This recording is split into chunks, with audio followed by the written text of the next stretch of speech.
Assalamualaikum warahmatullahi wabarakatuh. Dan salam sejahtera bagi kita semua.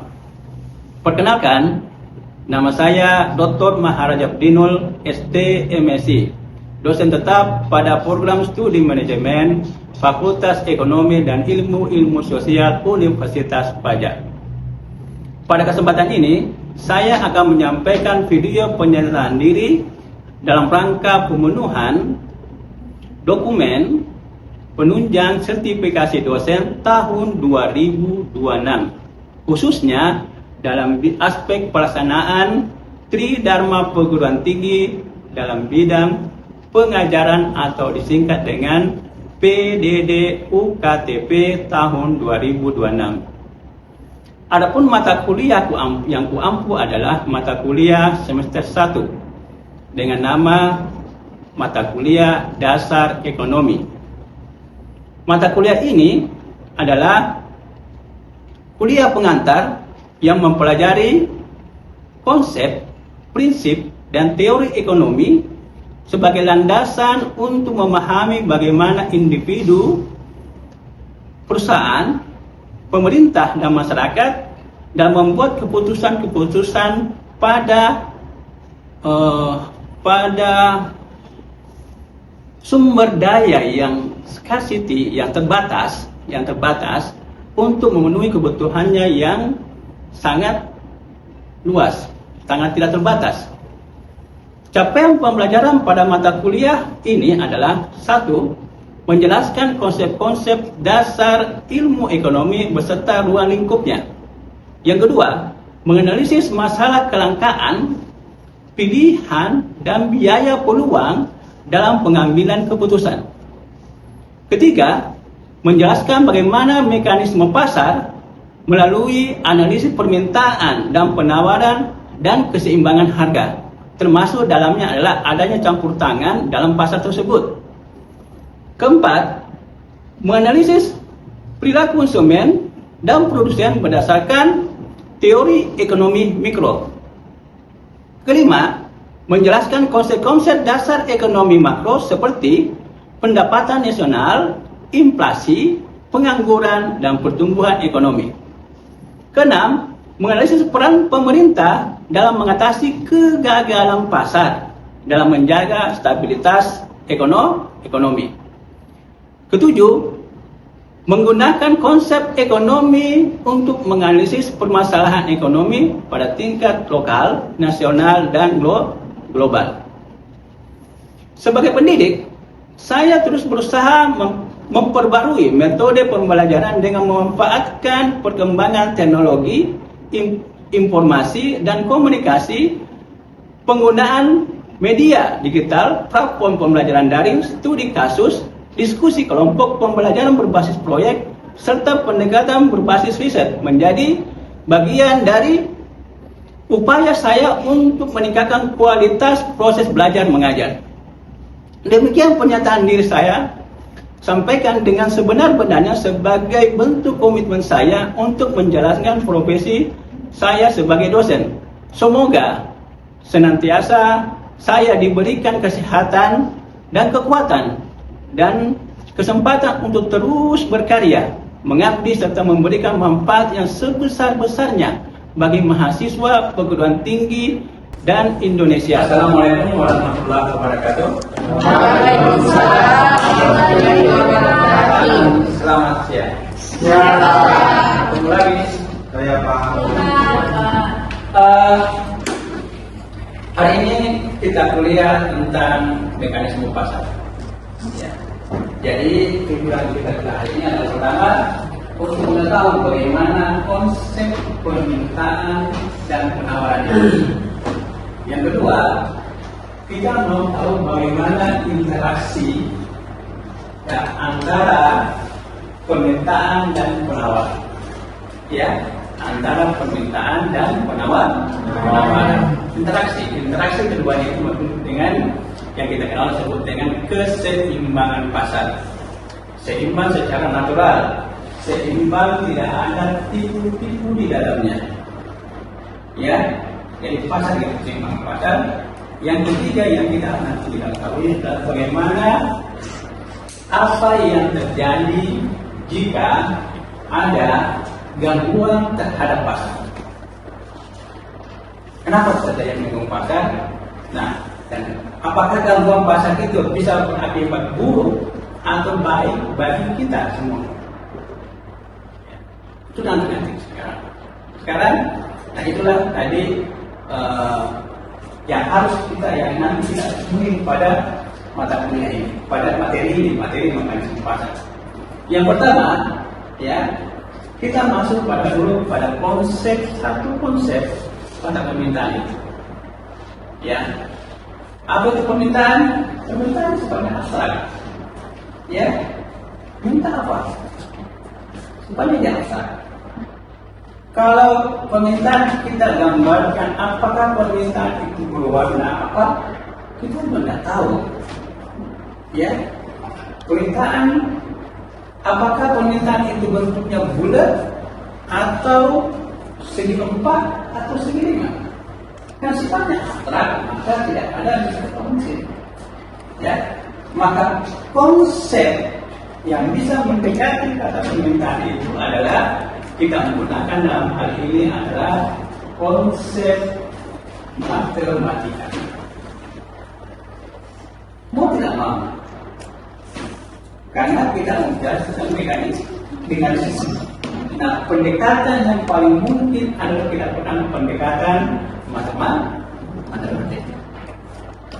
Jadi, karena menggunakan konsep matematika, maka definisinya pun berbau matematika. Ya.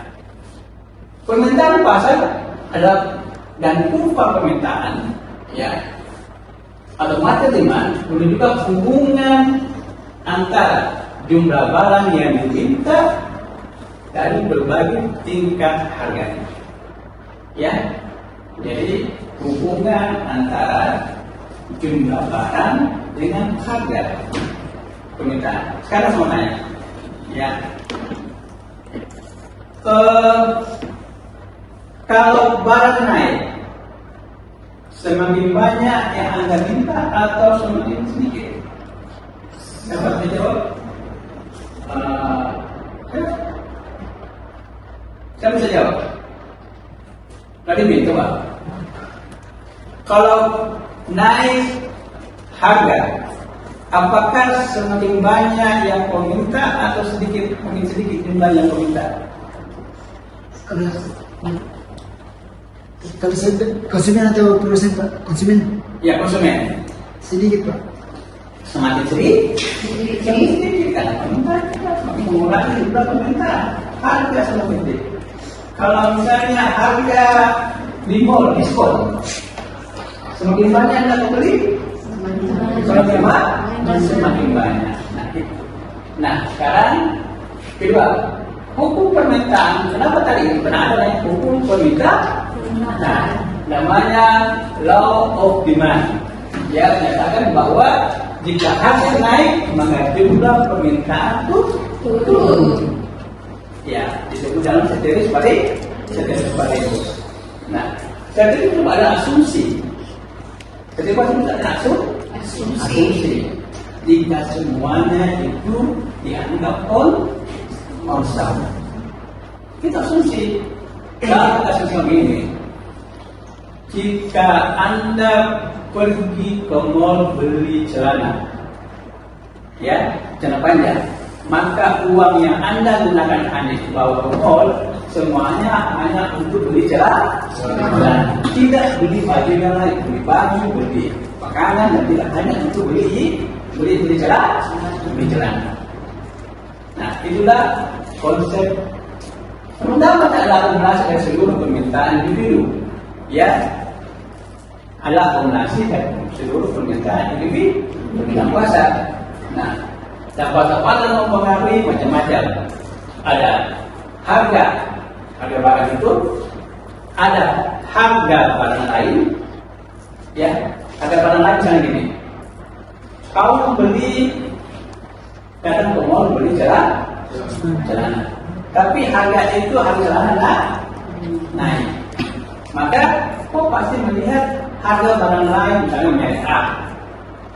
Ya, oh harga PDA harganya jalan juga, harganya tidak naik. Maka kawan cenderung beralih ke merek A. Nah, harga barang lain, harga juga dipengaruhi oleh selera. Kalau seleramu tidak suka warna merah, ya warna merah jahat, nggak jadi beli. Ya ada pasar warna merah, nggak jadi beli. Selera. Jadi banyak sekali mempengaruhi ini adalah permintaan. Tapi dalam pembahasan berikutnya kita cuma melihat dari sisi harga produk tersebut, harga barang tersebut. Kurva permintaan, tapi kurva permintaan ini bisa bergeser.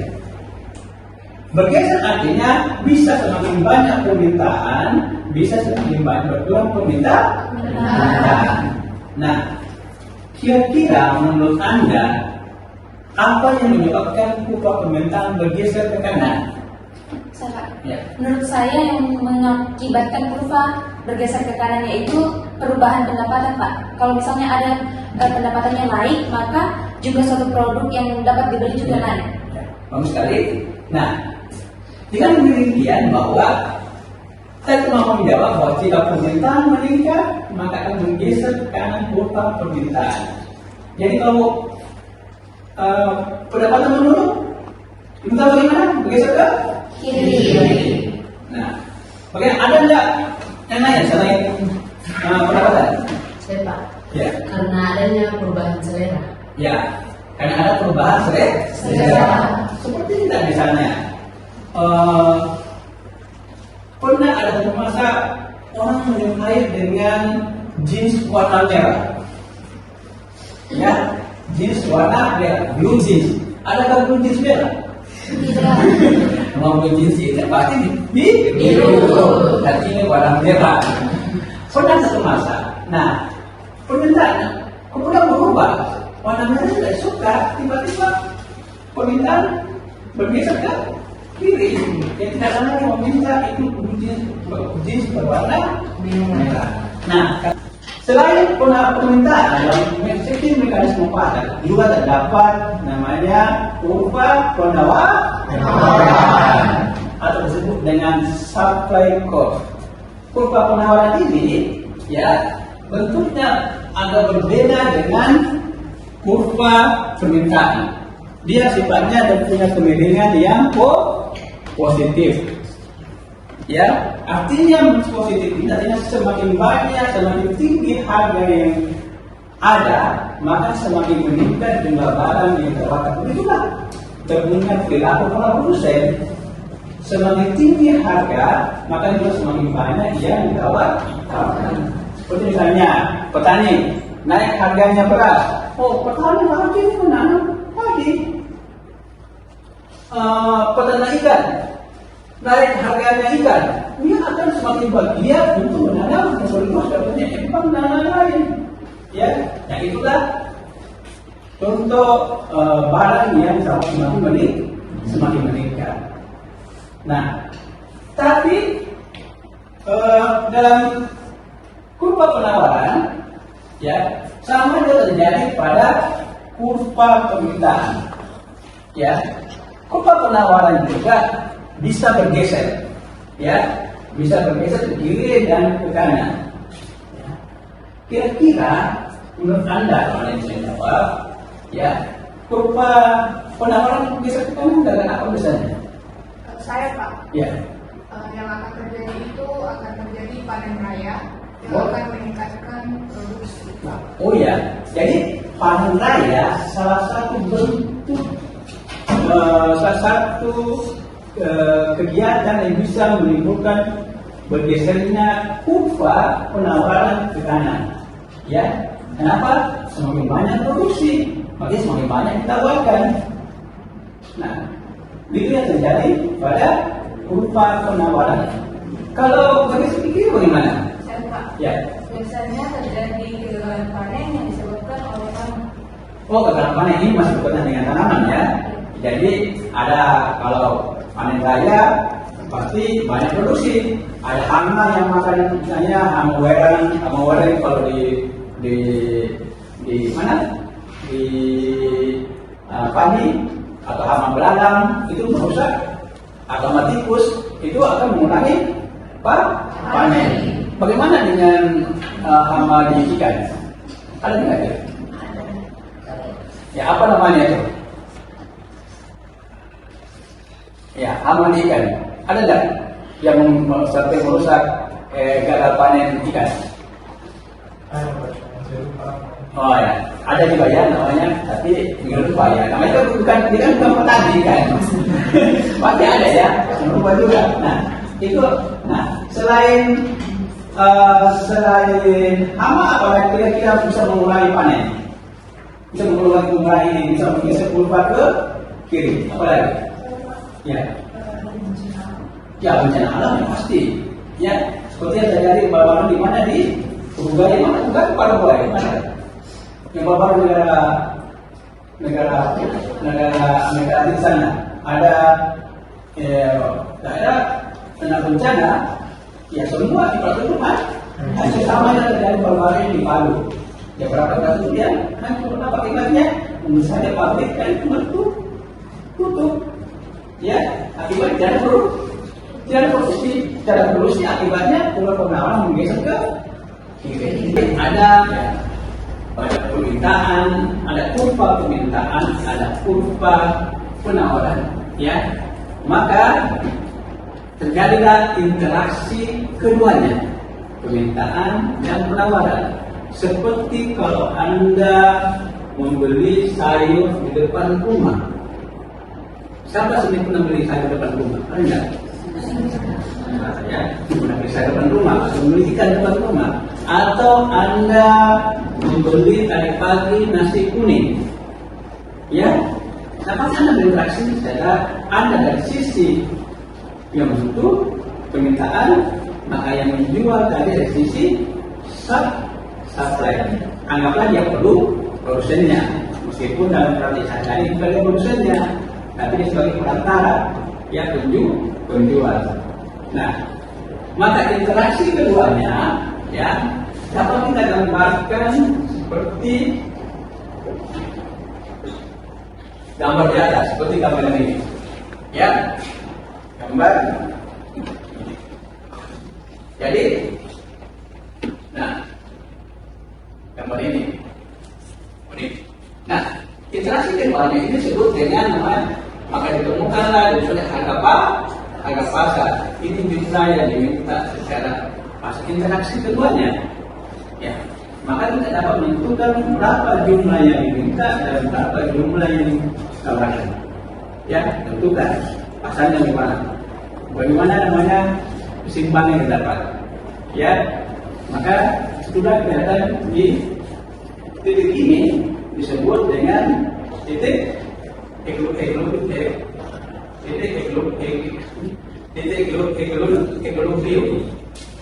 Ya, titik equilibrium. Agak susah namanya ya. Nah, titik equilibrium. Nah, ini disebut titik keseimbangan. Saya lebih suka menggunakan titik keseimbangan daripada equilibrium. Nah, itulah titik keseimbangan. Ya. Nah, titik keseimbangan inilah yang kita tentukan harga pasar dengan jumlah yang kita sesuai dengan pasar. Tapi ini terjadinya secara alamiah tanpa campur tangan. Tidak ada sifat, tidak ada dusta di antara kita. Ya, di pasar itu tidak ada dusta, tidak ada yang curang. Baik sisi pembeli maupun penjual. Kan terkadang kita lihat di pasar, misalnya penjual buah, kalau di sini misalnya mau jual langsat, ya buah langsat, 5.000 3 kilo, 5.000 3 kilo. Ternyata sampai di pasar, sampai di rumah 5 bulan, 1 kilo pun tidak cukup. Itu namanya ada dusta di antara kita.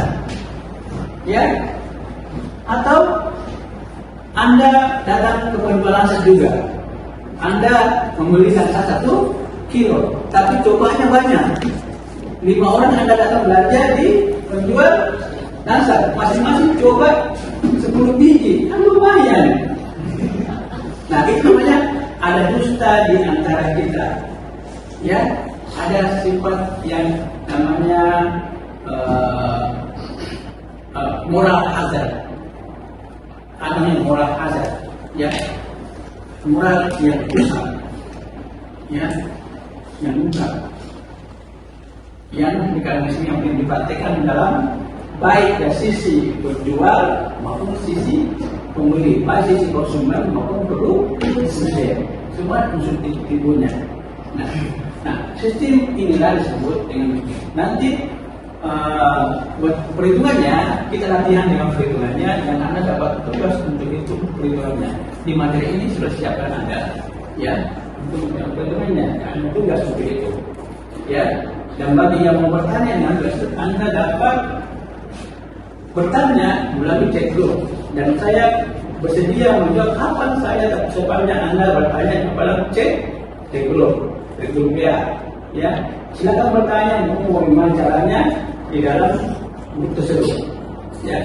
Saya nggak usah menjawab dan anak untuk menjelaskan semua ini waktu kita tidak cukup untuk menjelaskan semua itu. Nah, sekarang praktek pasar sering terjadi disebut dengan kegagalan pasar. Ya, banyak kegagalan pasar. Bagaimana? Pasar alamnya, ya, ada menawar, tapi ada kegagalan pasar. Contohnya itu adalah seperti pemerintah menetapkan harga, ya, pemerintah menetapkan harga. Harga bagaimana itu harga macam-macam. Seperti pemerintah menetapkan harga pertalite 10.000, ya. Nah, ada juga menetapkan harga dasar gabah, harga tertinggi obat, HET obat. Itu semua bentuk tamu-tamu pemerintah. Ada yang tamu-tamu pemerintah, seperti itu barang-barang pabrik. Barang-barang pabrik seperti barang pabrik yang mana barang pabrik? Barang pabrik itu seperti udara yang kita hirup. Apa nama bayarnya? Tidak. Pasti itu kegagalan pasar. Kenapa? Karena dia melimpah dan punya produk. Udara melimpah, sinar matahari. Matahari juga menggunakan pasar. Ini semua barang-barang pabrik yang harus dibeli, yang disebut kegagalan pasar. Nah, salah satu kira-kira menurut Anda subsidi itu kegagalan pasar tidak? Anda bisa jawab? Pak, menurut saya iya, karena akan menambah produksi bagi petani. Oh, maksudnya subsidi pupuk untuk petani? Iya. Ya. Subsidi pupuk untuk petani akan menambah produksi untuk petani. Pada tepuk tangan mungkin. Nah, setiap tepuk tangan dalam pasar itu bukan kegagalan pasar. Tapi efeknya mungkin bagus untuk produsen, bagus juga untuk konsumen. Nah, tujuan pembahasannya adalah untuknya menstabilkan pasar. Ya, kalau misalkan sebenarnya pasar akan melukai satu pihak. Ya, karena bisa saja itu ada yang kemarin yang punya moral hazard tadi, supaya menimbun produk. Nah, sekarang lagi bentuk subsidi dalam pasar. Lagi kita lihat bahwa bagaimana kita semua bentuknya adalah bentuk penetapan gangguan terhadap pasar. Ada yang mau tanya? Saya, bagaimana Pak kalau pajak? Apakah dia masuk? Saya sudah sekira saya mengajar sudah sampai 2 jam lebih. Nanti kita dan hari ini kita sudah belajar bagaimana mekanisme, bagaimana peran permintaan, penawaran, bagaimana interaksi keduanya, dan bagaimana ada ketentuan di dalamnya, apakah baik untuk kita dan sesuai dengan semua tadi. Yang pekan depan kita masuk pada perilaku konsumen. Perilaku konsumen nanti ini yang akan kita lihat bagaimana terbentuknya upah permintaan dan perilaku konsumen. Nah, nanti itu kita pelajari pertemuan berikutnya. Nah, untuk itu saya harap Anda aktif nanti di chat dulu untuk bertanya bagaimana dalam proses tadi matematikanya, ya, menghitungnya. Dan proses menghitungnya itu di dalam untuk melaksanakan tugas yang saya berikan, ya. Nah, nanti juga kita mencoba bagaimana kita menentukan bagaimana menentukan berapa besar itu anggaran yang dibutuhkan jika sebuah kebijakan dibuat. Ya, rasa cukup dulu pertemuan kita hari ini. Bila taufiq wal hidayah. Assalamualaikum warahmatullahi wabarakatuh. Waalaikumsalam warahmatullahi wabarakatuh. Demikianlah pernyataan diri saya ini. Terima kasih atas segala perhatiannya. Billahi taufiq wal hidayah. Assalamualaikum warahmatullahi wabarakatuh.